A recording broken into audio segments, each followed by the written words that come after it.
Last week, the boys found a spot in the mangroves for Mystic. They tied her down to get ready for Maria. They had made it through the horrendous night with winds and trees falling to wake up to the next morning to disaster. This week. So, Maria's over, but it's still raining. We haven't talked to anyone in 2 days. The people are probably freaking out a little bit. But we're alive. We're alive and well. Everything's going great.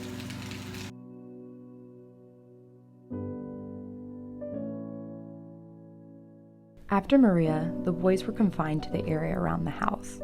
For the next 4 days, they had to focus their efforts on the local cleanup, with having to carry on without talking to anyone from back home. Ariana missed out on this one. When they finally were able to leave to check on the boat, they were shocked by the devastation to the community. The line for the gas alone was miles long. People were camping out just in the hope to even get a small amount of gas.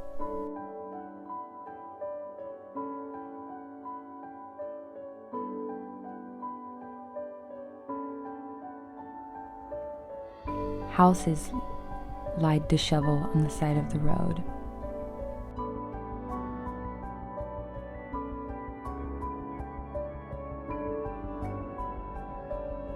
With acres of land and no green on the trees.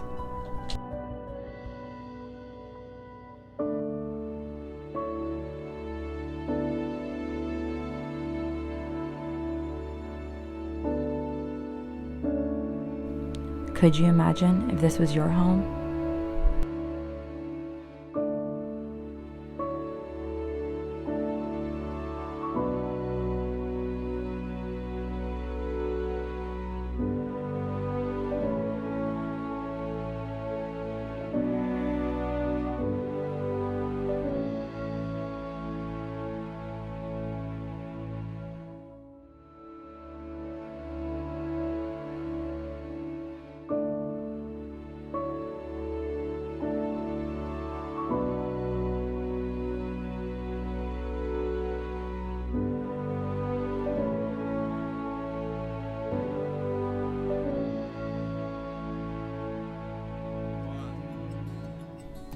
The wait was finally over as the boys reached the marina where Mystic was waiting out the storm.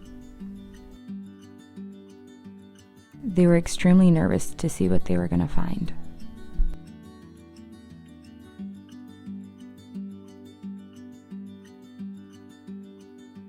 Lucky for them, they had found Mystic safe and sound right where they left her.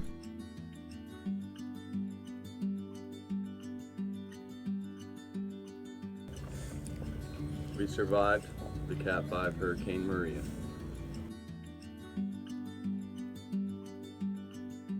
Something like that. Even though Mischief didn't make it, at least Mystic will be able to continue to sail on. And now we wait for gas. At least we're not in the 5-hour lines on the side of the road. Right, Johnny? While waiting for gas, the boys met a couple, Ace and Tammy, from Sailing Baylana, who were not so fortunate. Not only did their boat end up in the mangroves, but they also were robbed. They stole the batteries. They stole the stove. They made a mess. They stole all the GPS and all the navigation equipment, which sucks. It's a boat now, it's a mess. They stole all the equipment. Really sad. You can go ahead and follow their recovery process at Sailing Baylana right here on YouTube.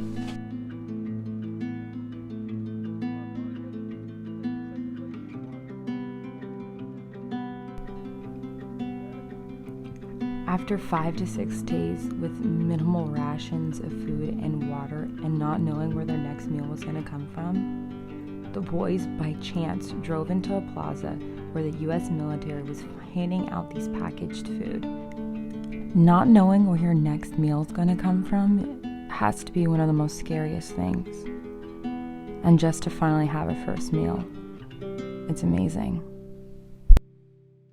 I'm here in Rincon, Puerto Rico with an awesome group of people. We have the owner of Rincon Beer Company, her name is Naomi. Then you have the 2 employees, which is Mike and Deshaun. They have an awesome story to tell here in Puerto Rico. A couple weeks ago, we got hit by Hurricane Maria, and our community really needed some people to step up. So my staff has been really rocking it out. We opened as soon as possible after the storm, and quickly they realized instead of a bar, what we really needed was a soup kitchen and a place for people to send donations. For the past 2 weeks, Deshaun and I, we started out on this in the plaza here, absolutely devastated. With machetes, we cleared it ourselves before the town is even awake. From there, with Naomi's permission, we have converted her bar into a non-profit organization, RBC Maria Relief. That's what we are now. What we've been doing is we opened a soup kitchen. We have daily hot meals. Just 2 days ago, we served over 650 meals in 20 minutes. Our main focus right now is that and getting tarps on houses so we can get them safe. And we also need there's still people unaccounted for, so we're finding where the missing people are. We're here every day with the help of the community. Medical supplies are running low. Doctors don't have gloves, they don't have needles, they don't have the drugs they need to make sure everyone's safe and secure. So companies in the United States have been contacting us through email and phone calls and letting us know they've got surplus stores and warehouses they're willing to ship items over to us so we can distribute out throughout the community into different locations around town.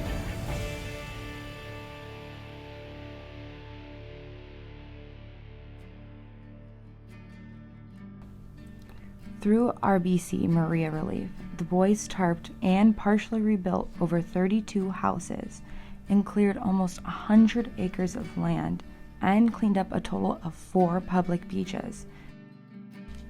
They spent hours after hours, days after days, helping to rebuild the community that had sheltered them from the storm.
So it's the day before we leave. It's about 2 o'clock.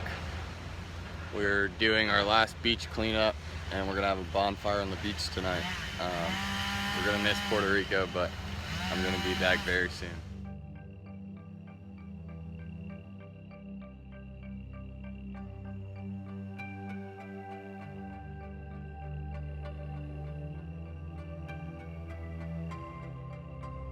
They stayed 29 days in the aftermath of Maria in Puerto Rico. And what they were able to learn? Even through destruction, the beauty and splendor of this land will continue to shine through.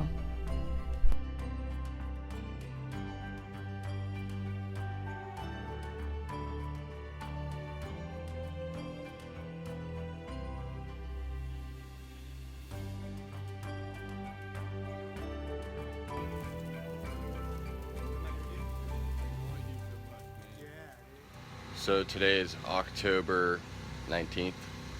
We've been at Johnny's house now for about 3 to 4 weeks, I'm not sure. We're gonna go to Aguadilla today and try to catch a flight home.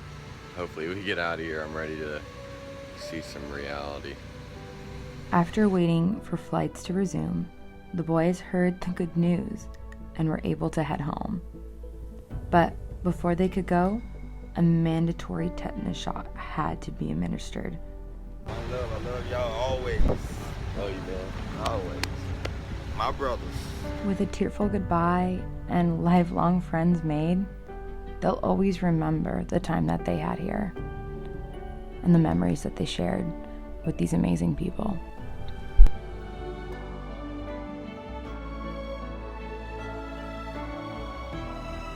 But for me, I'll always remember my tearful hello.